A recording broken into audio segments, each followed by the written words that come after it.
Hello comrades, a few days ago I watched a debate between free capitalist and free socialist YouTubers. On the capitalist side there was the Tory Sargon of Acad, the pseudo-intellectual known as the academic agent, and the self-proclaimed CEO. It would not surprise you that they made utter fools of themselves on a number of issues. In this video I'm going to go through their main arguments so you can see how laughable they truly are. Do you mind if I quickly go? Go for it. Yep. Right. There are a few ways of conceiving of this that I think are kind of missing the point of what a market actually is. And it was the constant use of the term sort of like markets don't care about people, as if markets are somehow separate to people. Markets are made up of nothing but people. And markets, they don't not care about people. They actually really care about That's what people all want. they care about. Yeah, it's literally the only thing they give a damn about. What do people... What they really care about is profit. People are very much a secondary concern. You just have to look at the medical system in the United States, where prices of life-saving drugs are set by private industry. In Britain, by contrast, they are largely controlled by the government through the pharmaceutical price regulation scheme. The difference is clear. Americans pay up to 3 times more than British people do for the same medicine. On this point, I have long maintained that Sargon does not truly believe in the NHS and would prefer a US-based system. Hard to argue with that after watching this debate. If he had his way, the NHS would be privatised and the price of medicines would be set by the market, which means that the British would be paying 3 times as more as they are now.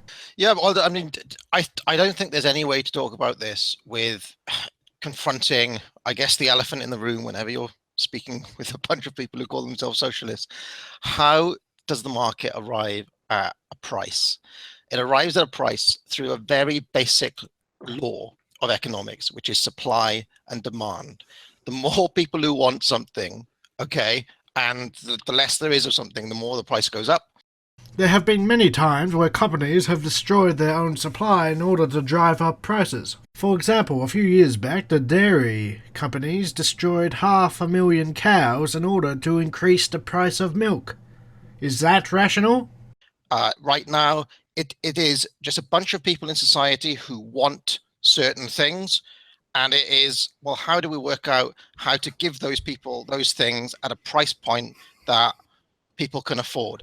Again, compare the US healthcare system, where the pharmaceutical companies are free to set prices, to the British or French healthcare system, where prices are controlled. People go bankrupt in the US for medical reasons all the time. Not so in Great Britain. Much to Sargon of Accad's disappointment.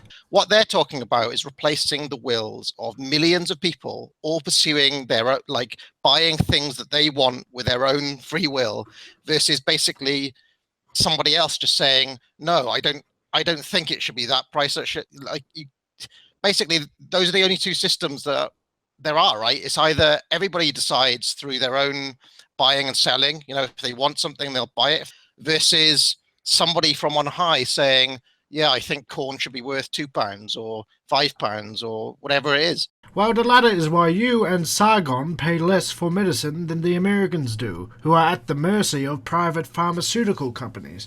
Sargon and his band of capitalist apologists may think that is okay, but I think it is disgusting.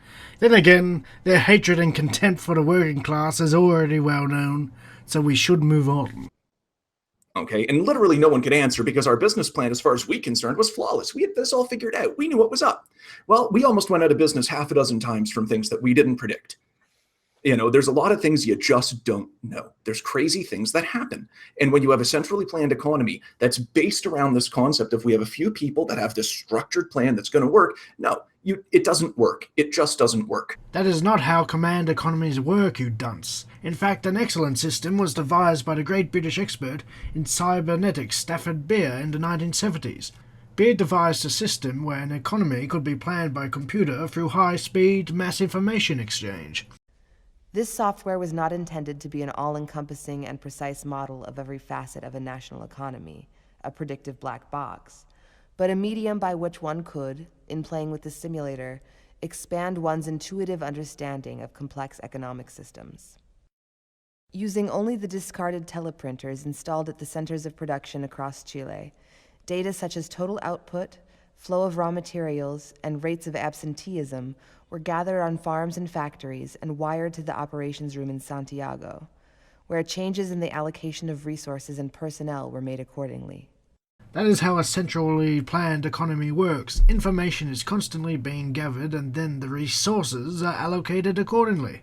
Now this was done with simple teletext machines and it worked quite well. Beer's last meeting with Allende was on July 26, 1973. After his return to England, he wrote to Allende on August 2nd. Beer's letter was never answered. In August, a second truckers' strike came. When it began, only 10% of trucks were in operation, a figure which rose to 30% by the strike's end. And yet the government, newly empowered by its telex network, managed to keep supplies of food, fuel, and raw materials flowing. Even though only 10 to 30% of the trucks were in operation, they were still able to deliver 50 to 70% of the normal supply to their correct destinations. Furthermore, the trucks were able to get 95% of raw materials to strategic areas of the economy. That was only a prototype at the time. Imagine what such a system would do today with modern computers. Exactly, and this is a point that Hayek made repeatedly, that it's so unbelievably complex and you just don't know what's going to come next, that it's better to set rules and let people follow the rules than try and dictate to everyone what they must have at all times. Hayek had no understanding of how modern technology worked. Stafford Beer, on the other hand, was an expert in cybernetics, whilst Cockshott, who was referenced by the socialist side throughout the debate, is a computer scientist. Don't you think those who have actual understanding of modern technology would have a far better grasp than that buffoon Hayek, who was nothing more than a sanctimonious windbag? So anyway, like when you said that, for instance, in the Soviet Union, socialist policies led to famine. Well, the Russian Empire already had famines all the time. And then when they implemented socialist policies, they had famine for a little bit and then they stopped. So if socialism was the direct cause of the famines, why did they not continue during socialism? And why were they already in existence in capitalism? And the China thing, like, it's the same thing in China. Like, China had famine for thousands of years, and then China literally had famines up until Deng decided he was going to let capitalism flourish, and then Actually, the last famine in China was in the late 50s and early 60s. Mao was leader of China till 1976. Furthermore, it should be noted that whilst Mao inherited an uneducated, famine-stricken country where people lived only 36 years, Deng inherited a country that was far more educated, famine-free, and had a life expectancy of 66 years. And let's remember that the famines that happened prior to this were not under capitalist nations. Nonsense again. The worst famines often occurred in British-controlled India, where the British, first under the East India Company and then under the Raj, exported Indian food to Britain, whilst Indians were starving. So in regards to the first question, we can see that Sargon and his lemmings don't know history, don't know how markets work, nor do they know how a command economy would work. They are basically speaking from ignorance. Is human society the organic culmination of lived experience or rationally planned by its elites? You have 10 minutes. Go. do you want me to start? Do you want me to start with this question? Go right ahead. So, I mean, there is this view that society as we know it now is kind of generations of people's experience, and we've come to this point having learned like this is kind of the best way to do it. We have laws against kind of stealing and killing people because people have found that a society in which you can kill and steal from each other is a bad thing, and this is where you come to the point versus this idea that society is this top-down rationally planned entity where the elites have control and I kind of weirdly have kind of malign intentions behind everything, and I feel that more I guess, conspiratorial way of seeing the world as being controlled by a set of people with specific interests, rational interests, is something that plays to, I guess, the socialist mindset. There's plenty of evidence that capitalist elites have a great deal of say over governmental policy. For example, it is well known that Thatcher's government worked with Rupert Murdoch to destroy the print unions in the 80s. Furthermore, as everyone noted, Murdoch's papers were unashamedly pro-Tory during the Thatcher era. Which is why they think that all that needs to happen is they need to replace our elites, which is like you, a CEO or whatever, with their elites because they know how to do it better. That's basically the only way I can make sense of. The capitalist elite want to reduce workers' wages in order to increase profit for themselves, while you see these vile people back right-wing conservative governments. Socialists, however, would collectivise the means of production and democratise workplaces, which of course would largely remove elites from the economic sphere.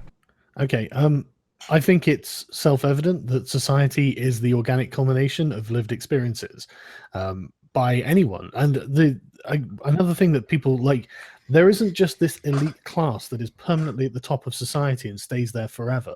This is constantly changing. And this can be seen in the meme that the socialists use, the porky capitalist meme. Who does that represent? Sargon must be blind. It is well known that Rupert Murdoch uses his media power to keep anti-socialist and anti-working class politicians in power. It's time for Sargon to take off his blinders. Has socialism ever worked, and can it? You have a maximum of 10 minutes on this topic. Go. Socialist nation in history has survived to some degree, but it's had lots of misery, low standards of living, relatively speaking, to any capitalist country. It hasn't innovated. I mean, and that's because of structurally what it is. To go back to something that I was going to mention before, because we mentioned that this would segue into this point.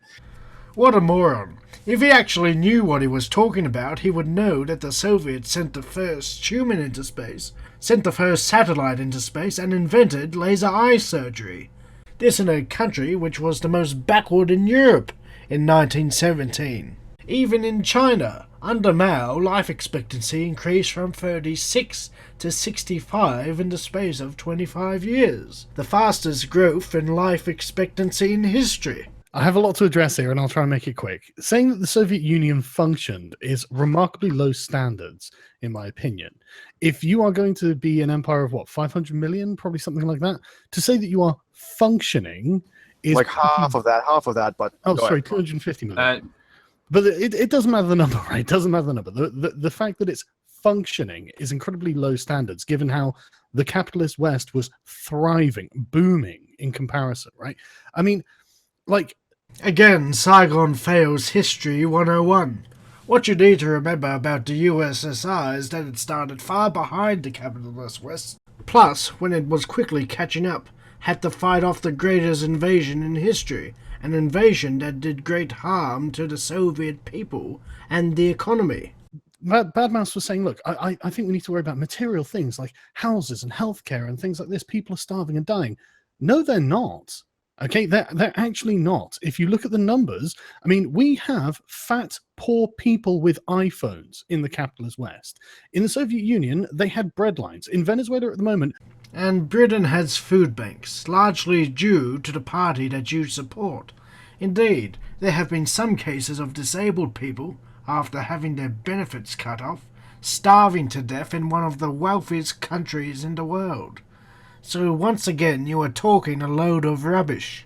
In the Soviet Union, they had bread lines. In Venezuela at the moment, they are on the verge of a civil war, and the average person in Venezuela is 19 pounds of weight. Venezuela's economy is dominated by private enterprise. Again, you have no idea what you're talking about. I don't really understand in 2017 exactly who the proletariat are meant to be. As pointed out by the Finnish Bolshevik, the proletariat varies from country to country. For example, in China and India, there's a massive industrial proletariat that works in heavy industry. Since Thatcher destroyed heavy industry in your country, the working class would largely be made up of wage slaves in the services sector. What makes you think that they would do a better job? Like, who? Even in a capitalist system, it is shown that collectively owned enterprises outperform privately owned ones. By what right should those workers who happen to have been hired by McDonald's take that restaurant from the franchisee who spent their time and effort developing that business? Firstly, without the workers, the company would not be able to function. Secondly, workers should be entitled to the fruits of their own labour, rather than having a capitalist exploit their labour for profit. In short, the capitalist is a parasite who is not needed. What happens next when those workers want to leave that restaurant? And what happens when they take on their next group of hires? Like, are the new hires also owners of this? Like, how does that work? And fifth, by what mechanism do they allocate that new labour? When workers seize a factory, the workers don't become the new private owners. However, workers gain the right to democratically manage the workplace. Furthermore, since the capitalist parasite has been removed, they are rewarded far more for their labour output. The enterprise itself, however, is nationalised and put under community ownership. Proceeds of labour go to the workers and to the factory and to the state.